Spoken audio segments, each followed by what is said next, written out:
राज्याचे दिवंगत उपमुख्यमंत्री अजित पवार यांचा अपघात की घातपात असा संशय अनेकांनी व्यक्त केलेला आतापर्यंत पाहायला मिळतोय। या सगळ्यावरती खरं तर आमदार आणि त्यांचेच पुतणे असलेल्या रोहित पवारांनी आज भली मोठी पत्रकार परिषद घेतली, प्रेझेंटेशन दिलं। या प्रेझेंटेशन मधून अनेक धक्कादायक प्रश्न खरं तर त्यांनी उपस्थित केले। याच अनुषंगाने आपण बोलणार आहोत। माझ्याबरोबर शिवसेना उद्धव बाळासाहेब ठाकरे गटाच्या उपनेत्या सुषमा अंधारे आहेत। ताई, काय सांगाल, काय वाटतंय? सगळीच प्रेस कॉन्फरन्स ऐकलेली आहात तुम्ही सुद्धा, अनेक प्रश्न आहेत तुमच्याही मनात आहेत। खरं तर आजच्या पत्रकार परिषदेने अनेक धक्कादायक खुलासे पुढे आलेले आहेत. मात्र गेल्या 4-8 दिवसांमध्ये मी वारंवार या गोष्टीचा उल्लेख केला, की दादांचा घातपात असू शकतो आणि दादांच्या घातपात का असू शकतो याची अनेक कारणं मी माझ्या परीने मांडली होती. त्यातलं मला जे महत्त्वाचं वाटत होतं, की विमानतळावरचं दादाचं फुटेज, दादा विमानात बसत असतानाचं फुटेज का आलं नाही? किंवा दादांचं विमान नेमकं कुणी बुक केलं होतं? दादांना विमानात बसण्याचा आग्रह कुणी केला? दादांचा जर नियोजित दौरा हा बाय रोड होता, तर दादा अचानक विमानात का बसले? बसण्यासाठी इन्सिस्ट कुणी केलं होतं? अनेक गोष्टी आहेत. पण मला त्याहीपेक्षा खूप धक्कादायक एक जे शेवटची स्लाईड जी रोहित पवारांनी सादर केली, ज्या शेवटच्या स्लाईडवर त्यांनी प्लास्टिकच्या बॉटलला एक इंजेक्शन घुसवत एक प्रश्न उपस्थित केला, की दादा प्लास्टिकच्या बॉटलमधनं पाणी पित होते, ते अचानक काचेच्या बॉटलवर का आले? आणि ही काचेची बॉटल त्यांचा विश्वासू माणूस त्यांना द्यायचा. काय म्हणजे रोहित पवारांनी काय सांगण्याचा प्रयत्न केला? बिटवीन द लाईन जे आहे, ते बिटवीन द लाईन मला वाटतंय महाराष्ट्राच्या लोकांपर्यंत पोहोचलेलं आहे. मागच्या 8 दिवसात मी सातत्याने एक मागणी लावून धरली होती आणि तीच मागणी आज रोहित पवारांच्या पत्रकार परिषदेत पण पुढे आलेली आहे. ज्यात त्यांनी असं म्हटलं, की जी महाराष्ट्राची जी काही तपास यंत्रणा असेल ती असू दे, जी काही असायची आहे ती किंवा देशाची. मात्र बाहेरच्या 2 आंतरराष्ट्रीय तपास यंत्रणा यासाठी कार्यरत व्हाव्यात, किंबहुना त्यांच्याकडे सुद्धा तपासाचं काम दिलं जावं.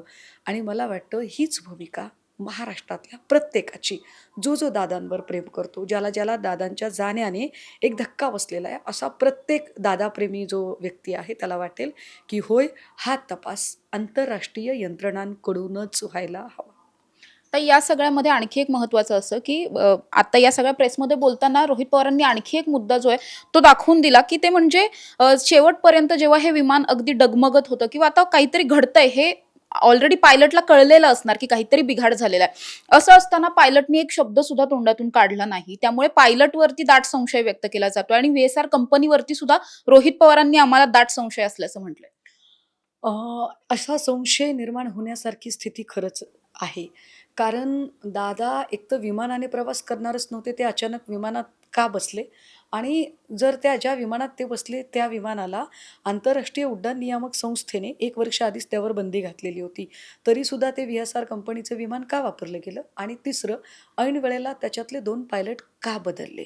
त्यामुळे हे जे प्रश्न आहेत किंवा ही जी प्रश्नांची एक शृंखला आहे, त्या सगळ्या शृंखलेचा जर एकत्रित विचार केला, तर आपल्या असं लक्षात येईल, की नाही, अ, याच्यात काहीतरी फिशिंग आहे, काहीतरी मिसिंग आहे. आणि ते मिसिंग काय आहे, ते आंतरराष्ट्रीय तपास यंत्रणेने शोधलं पाहिजे. कारण आम्हाला निश्चितपणे होय, आम्हाला असं वाटतं, की दादांचा घातपात झाला असेल, तर त्याची नक्की चौकशी झाली पाहिजे. पण या सगळ्यामध्ये जर घातपात असेल, तर हा संशयाची सुई नेमकी कोणाकडे जाते असं म्हणायचं? नाही, त्यावर मी आत्ता काहीच बोलू शकत नाही, की ती संशयाची सुई कोणावर. पण मला असं वाटतंय, की दादांबद्दल आदर असणाऱ्या प्रत्येकाने हा तपास आंतरराष्ट्रीय यंत्रणेकडून व्हावा यासाठीचे निश्चित प्रयत्न केले पाहिजेत.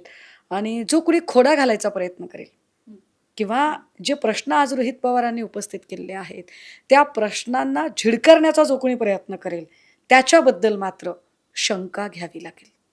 आणखी एक पण शेवटचा पण खूप महत्त्वाचा प्रश्न तो असा, की या सगळ्यावर रोहित पवार जितकाच पोटतिडकीने बोलले किंवा इतर जे नेते बोलतात, दादांच्याच पक्षातली माणसं या सगळ्यावरती इतकी पोटतिडकीने बोलताना खरं तर पाहायला मिळत नाही, ज्यांना आपण दादांच्या जवळचे असे म्हणायचो खरं तर. मला खरंच हा प्रश्न मला स्वतःला पण पडतो, की दादांनी ज्यांना मोठं केलं किंवा दादांच्यामुळे ज्यांच्या आमदारकी, खासदारकी, मंत्रिपदं ही टिकली, अशा लोकांना हे प्रश्न का पडत नाहीयेत? किंवा जे प्रश्न रोहित पवारांनी किंवा माझ्यासारख्या कार्यकर्त्यांनी उपस्थित केलेले आहेत, या प्रश्नांवर किमान चौकशी झाली पाहिजे. याच्याबद्दल एक चकार शब्दसुद्धा या लोकांच्या तोंडी का येत नाही? आणि म्हणून मी म्हटलं, की मला कोणावरही शंका घ्यायची नाही. पण हा तपास व्हावा असं जेव्हा प्रत्येकाला वाटतंय, तेव्हा या तपासामध्ये जर कुणीही खोडा घालण्याचा प्रयत्न करत असेल, तर त्याबद्दल महाराष्ट्राला शंका येईल.